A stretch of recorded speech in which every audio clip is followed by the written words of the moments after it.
sur les motivations de la direction des ressources en eau du Togo pour se doter de ce qu'on appelle un SDAH, c'est-à-dire un outil de planification pour y voir clair sur les différents enjeux liés à la gestion de la ressource en eau sur ce territoire. Est-ce que M. Akako, Mme Tozo, vous êtes avec nous? Oui, Madame Tozo, Madame, vous m'entendez? Oui, très bien, M. Akako. Bonjour. Bon, Madame Tozo va parler. Moi, je voudrais déjà vous remercier vraiment pour cette opportunité qui nous est encore une fois accordée, vraiment de parler de la question de l'eau, de sa gestion au niveau du Togo, et surtout saluer l'accompagnement qui nous a pas fait défaut depuis pratiquement 5 ans ou plus, et dans le cadre de ce projet qu'on a appelé projet Mono, en fait, qui concerne le bassin du Mono, un bassin partagé par des pays du Bénin de Togo. Donc il y a des initiatives qui sont en cours, qui ont été entreprises depuis 2015 par là et qui sont en cours. Je vais laisser Madame Togo un peu nous présenter encore le bassin du Mono et nous dire en fait qu'est-ce qui a été fait et qu'est-ce que nous attendons faire par la suite. Merci Madame Togo, vous pouvez intervenir s'il vous plaît. Merci, monsieur le... Bonjour tout le monde. J'aimerais partager mon écran avec vous parce qu'on a une petite présentation à faire. Oui, c'est possible. Vous pouvez faire l'écran partagé et partager votre présentation.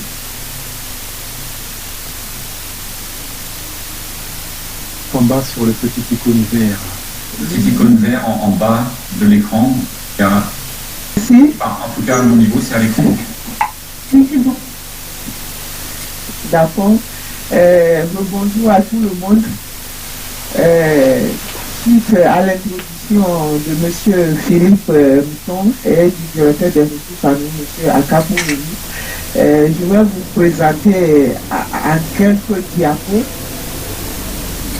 les problèmes majeurs et la pertinence du schéma directeur d'aménagement et de gestion des eaux comme outil de gestion du bassin du Mono au Togo.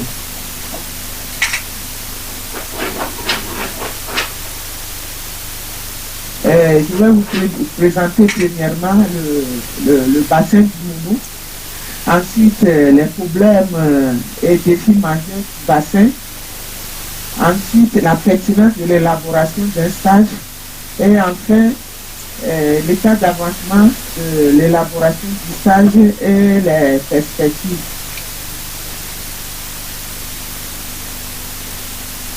Le bassin du Mono est un bassin transfrontalier partagé entre le Bénin et le Togo avec une superficie totale de 24 300 km², dont 21 300 au Togo et 3 000 au Bénin.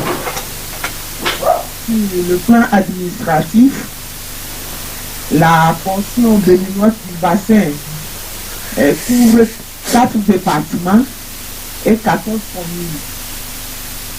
Au Togo, au niveau Togo, le bassin couvre 20 préfectures et 48 communes. Ce bassin dispose depuis 2014, dont la convention a été signée par les deux chefs d'État du Togo et du Bénin. Ce bassin dispose d'un cadre de gestion commune qui est l'autorité du bassin du Mono.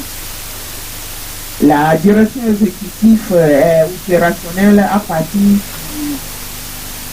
31 octobre 2019 avec la nomination du et de son agent et avec un personnel régulier.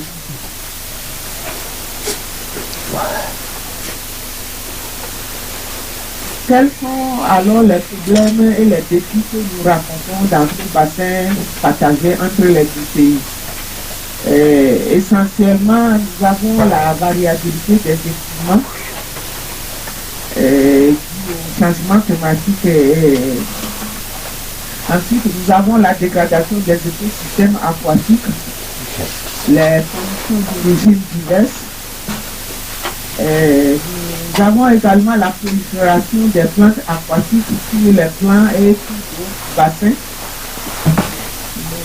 Nous avons aussi des maladies d'origine hydrique. Il y a aussi la perte de la biodiversité, la dégradation des terres et la perte végétale. Et dans la partie zone côtière du bassin, nous avons l'érosion et la destruction des forêts galeries et des bêches de flots. Et nous avons aussi la dégradation des zones humides. Et sans oublier les changements climatiques et les impacts sur les ressources naturelles du bassin.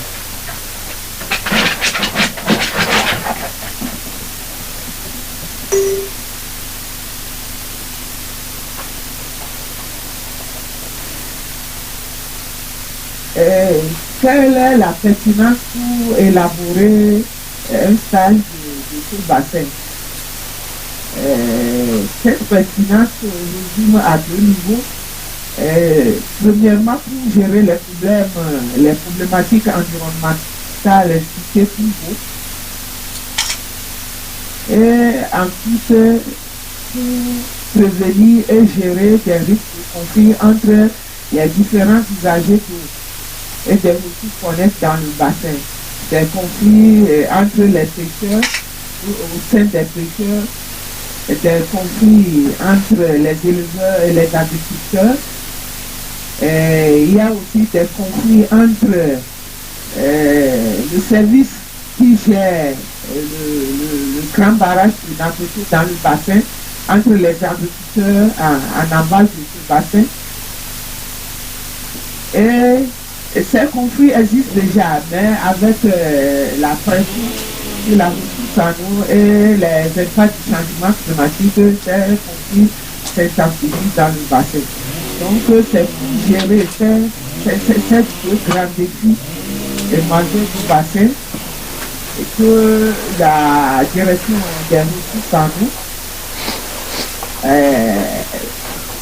veut disposer un outil pour gérer convenablement ce bassin et promouvoir le développement de ce bassin. Mais aujourd'hui, quel est l'état d'avancement de ce processus d'élaboration du stage qui a été commencé et les suites à venir?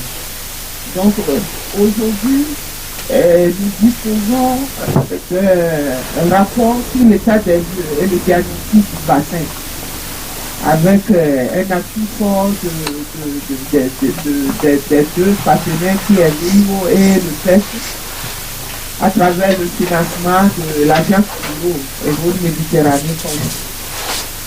Et dans cet état de lieu, la direction des ressources a contribué beaucoup à la collecte des données pour pouvoir réaliser cet état de lieu, le diagnostic du bassin. Et actuellement, nous avons ce rapport et les perspectives. C'est que nous soumettons ce rapport de l'état de lieu aux différents acteurs pour l'examen et la validation. Et au cours de la réunion de validation de ce rapport, il sera dégagé ensemble avec les différents acteurs intervenants dans le domaine de l'eau, dans le bassin. Et il sera question de voir, de choisir 2 ou 3 problématiques majeures à résoudre dans le bassin. Et c'est ce qui va constituer la deuxième partie de ce document de stage. Mais il faut dire déjà que c'est un stage entre guillemets de première génération. Nous allons essayer seulement de voir 2 ou 3 problématiques à résoudre, identifier les mesures pertinentes pour pouvoir résoudre ces problématique.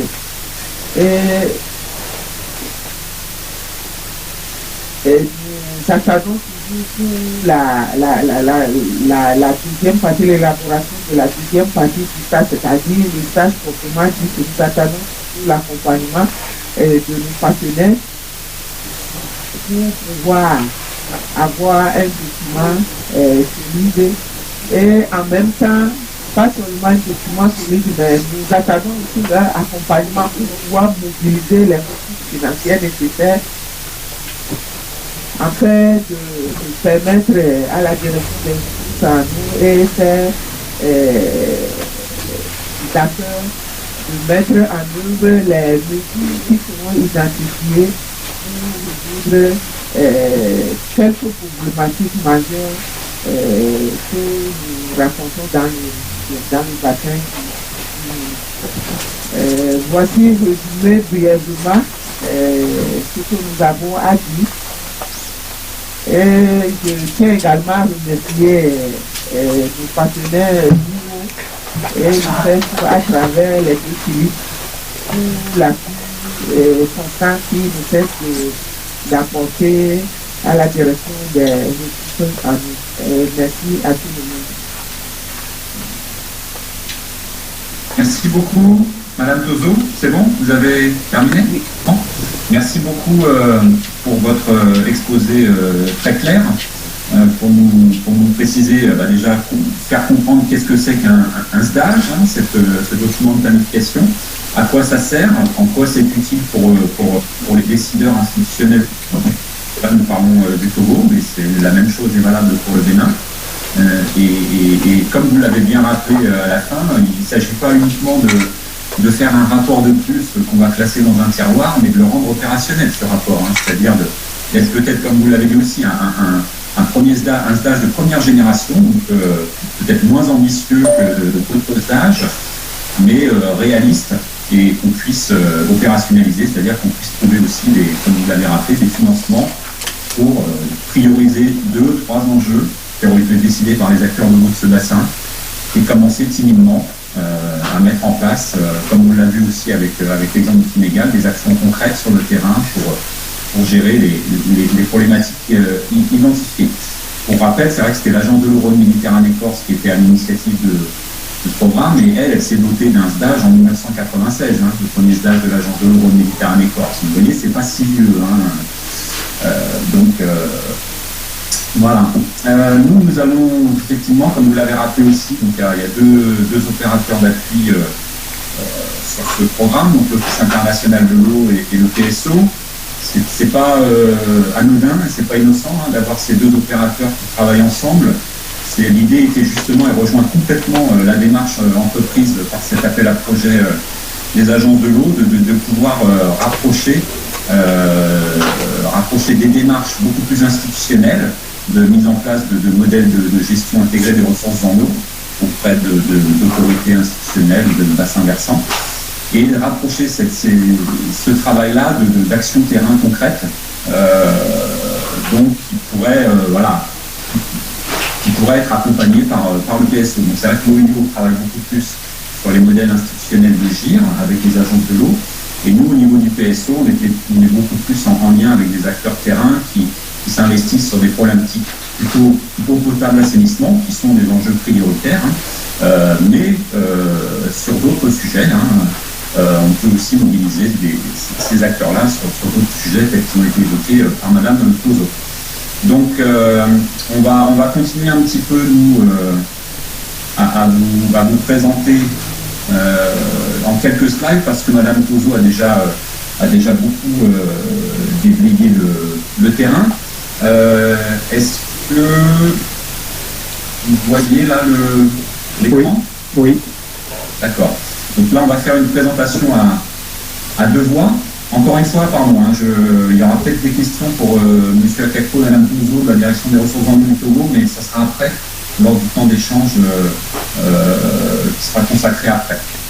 Donc là, on va faire une présentation à deux voix, donc les deux Philippe, comme l'a rappelé Mme Tozo, donc moi-même, et puis Philippe Séguin, qui travaille pour l'Office international de l'eau et on travaille ensemble depuis quelques années en appui au Bénin et au Togo et à l'autorité de bassin du Mingo. Donc rapidement, peut-être Madame Togo l'a déjà évoqué, donc la localisation du bassin versant du Mingo, qui est un bassin transfrontalier. Donc, vous pouvez voir là, je ne reviens pas sur les chiffres qui ont été cités, puisque Madame Togo l'a dit. On voit que la grande majorité du bassin est implantée au Togo, mais l'aval du bassin est au Bénin. Donc même si la portion du territoire du bassin est très minime au Bénin, n'empêche qu'elle est en aval, donc ils ont quand même beaucoup de problématiques à gérer, et elle est très peuplée. Par rapport au pourcentage du bassin, on voit qu'il y a quand même 40% des habitants du Mingo qui sont au Bénin. Donc ce n'est pas nous.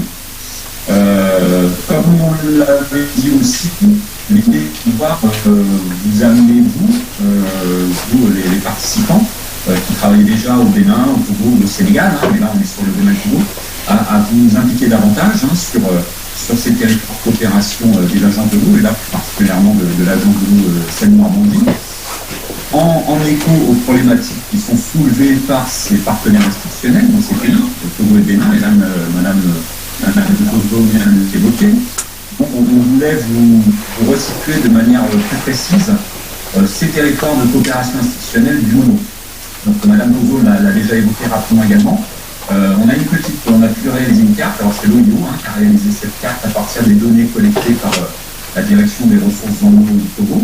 Comme l'a rappelé aussi la Madame Togo, il y a eu un énorme travail, et c'est le principe de l'agir, de pouvoir aller interroger différents ministères pour collecter les données qui servent à établir un état des lieux. Là, on a pu avoir pas mal de données qui ont pu remonter, qui ont permis à l'OIO d'établir ces cartes. Donc vous voyez qu'on est sur la partie, on a le bassin du Togo, et en bleu, on voit l'ensemble des communes du Togo qui sont basées sur ce bassin du Togo. Donc on en a venu identifier un peu moins, c'est-à-dire 32, pour la simple et seule raison que nous allons répertorier ici des communes sur le bassin du Mingo dont la superficie dans le bassin est supérieure à 50%.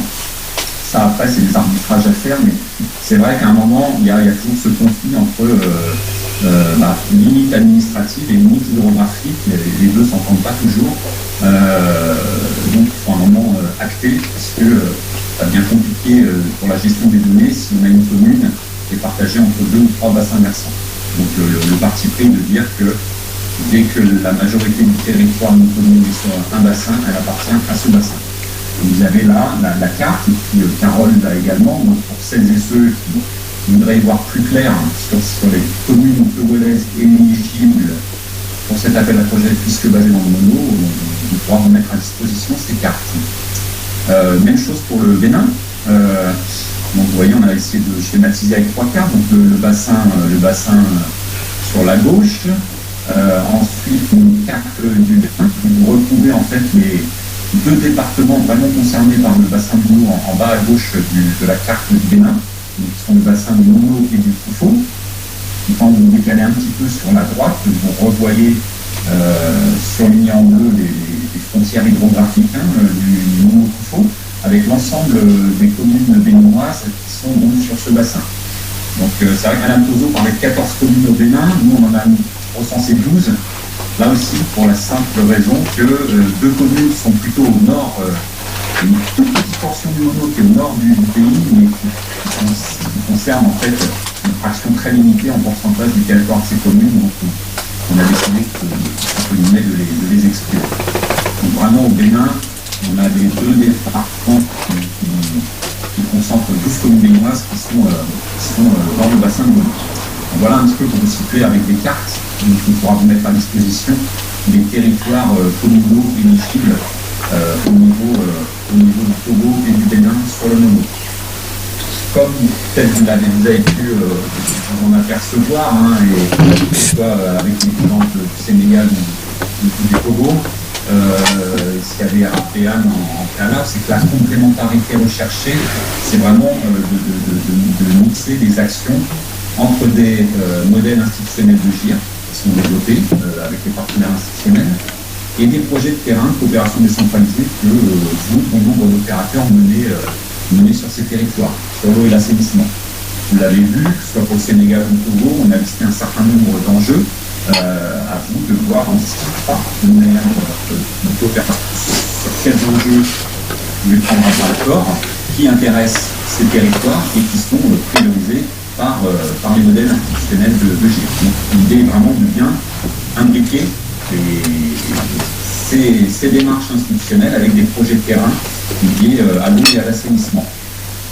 Même démarche, même cohérence, même complémentarité recherchée entre des planifications locales au niveau des territoires et au niveau notamment des communes, on y reviendra un petit peu après, et des planifications à l'échelle de bassin, comme par exemple vient de l'expliquer Madame Ozo, avec la volonté de la direction des ressources en eau du Togo de disposer de cet outil de gestion et de planification pour prioriser les enjeux sur le niveau au Togo.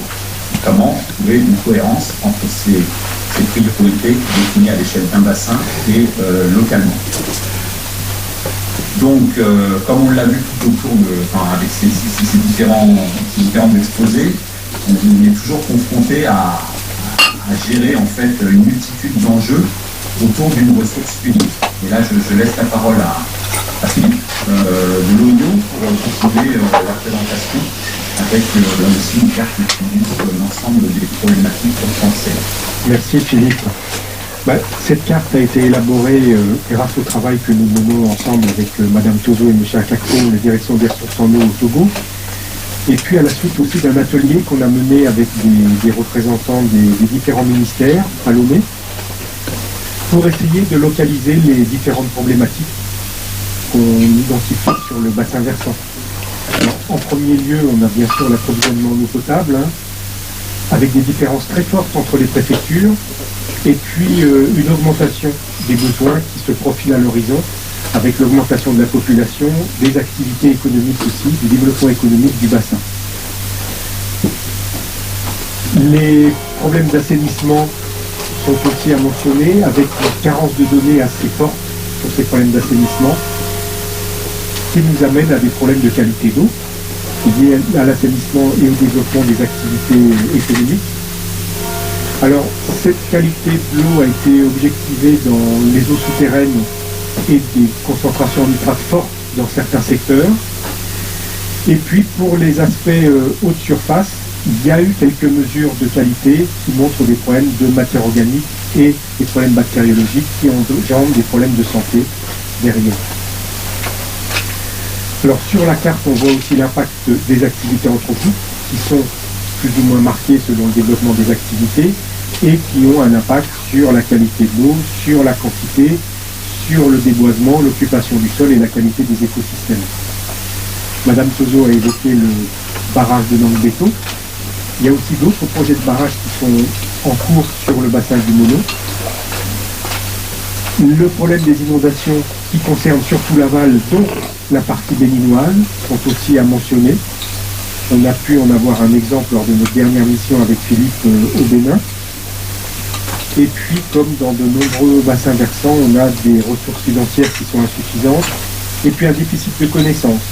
C'est pour ça que cette démarche de SDAGE permet de mettre à plat l'ensemble des connaissances dont nous disposons aujourd'hui et puis d'identifier le déficit qui pourra faire l'objet de mesures dans le programme d'action qui sera développé dans la phase suivante. Ce programme d'action qui pourra donc être dédié dans certains cas à améliorer la connaissance pour pouvoir prendre des bonnes décisions.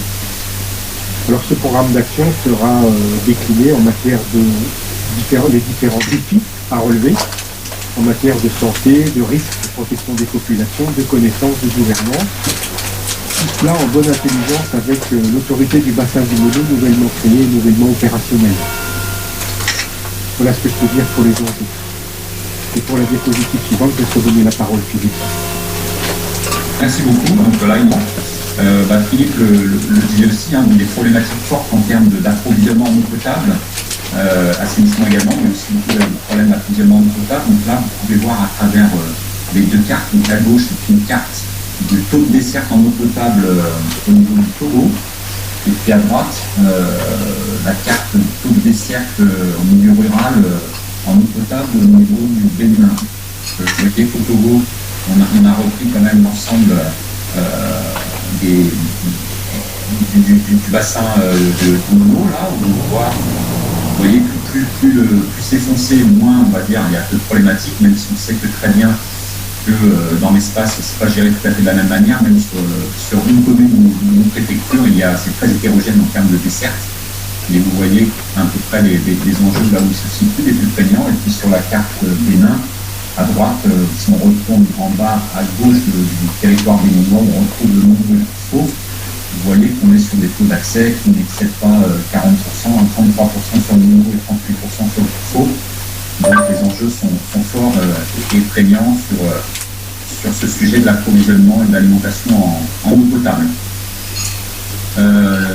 Dernière petite carte aussi, c'est depuis 2014, c'est-à-dire depuis le démarrage de ce programme avec l'agence de l'eau Méditerranée Port, qui est partenaire dans les deux pays, et nous-mêmes, les opérateurs d'aide technique, nous avons essayé de recenser au niveau du PSO déjà l'effort fait par ces actions très locales, dont on a parlé tout à l'heure, des projets de coopération décentralisée, plutôt focalisés sur les problématiques eau, hygiène, assainissement.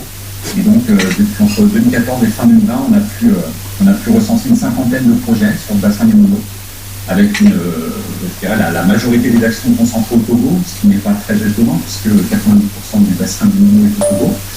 Et puis, donc, 8 projets recensés au Bénin, sachant qu'on essaye au mieux d'avoir une vue la plus exhaustive possible sur l'ensemble de ces projets de coopération, mais il y a forcément des poissons qui passent entre les mailles du filet, mais on essaie d'être le plus exhaustif possible. En tout cas, tous les projets financés via des financements publics, normalement, sont bien répertoriés.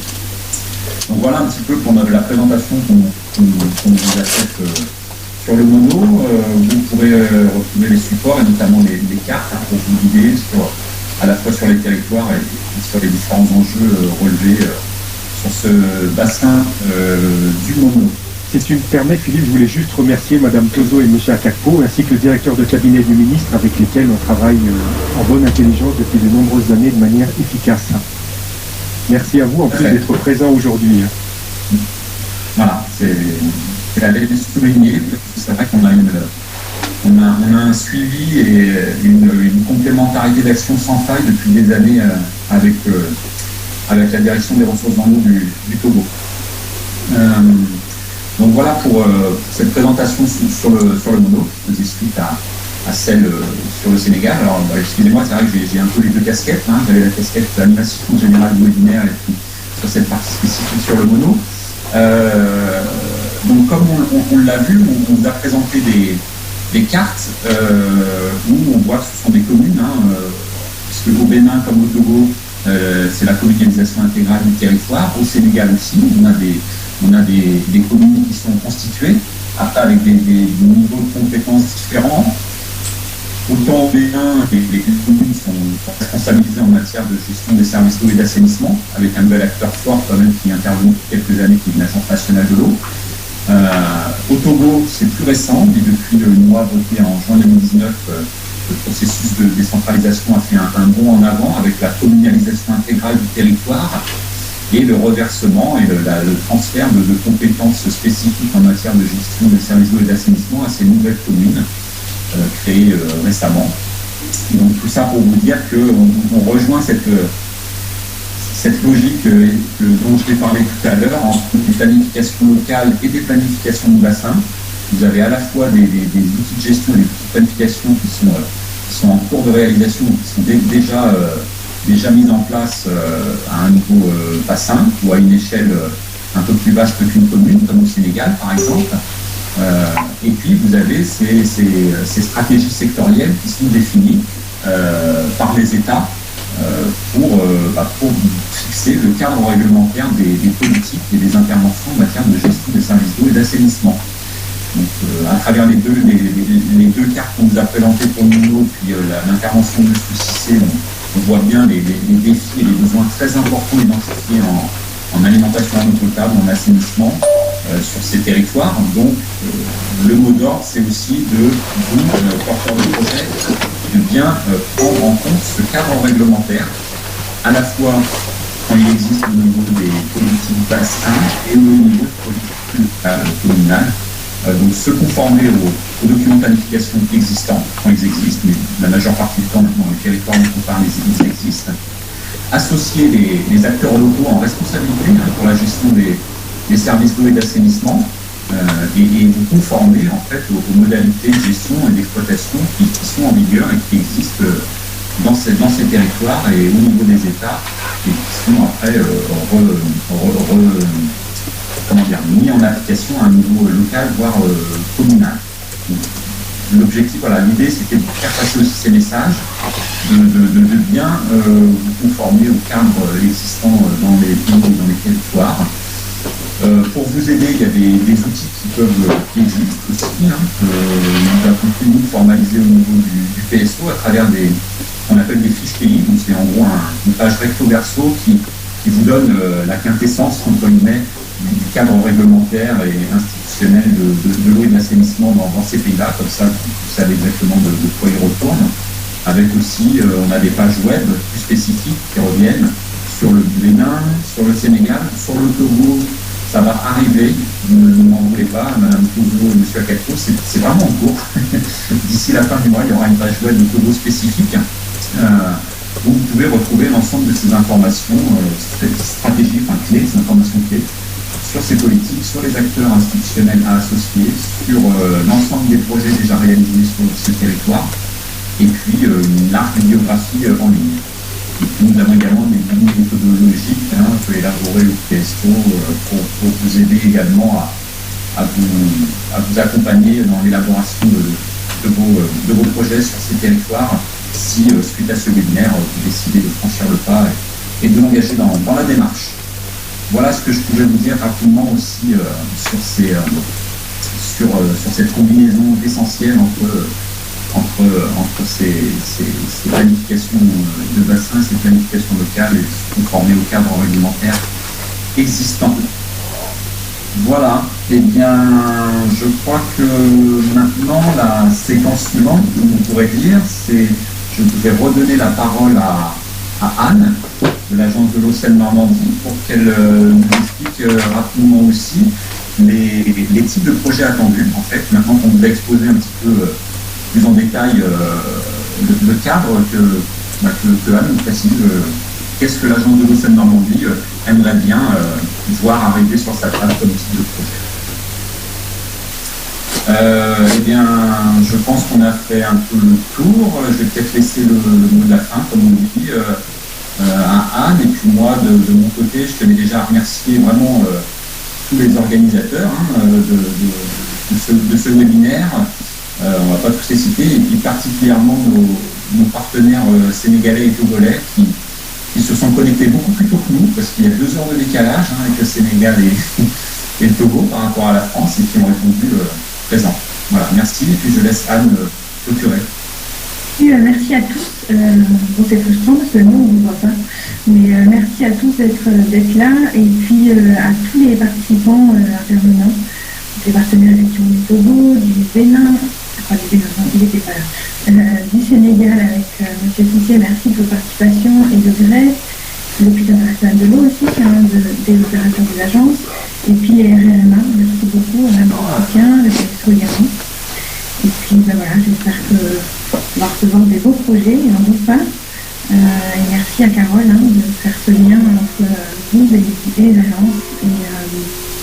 Et puis voilà, je souhaite beaucoup de succès à des appels à projets. N'hésitez pas. Merci à tous. Bon, donc comme le slogan, on va tous, faut qu'on y aille, mais pas que au Sénégal alors. Merci à tous. Merci. Et Merci. Au revoir. Au revoir.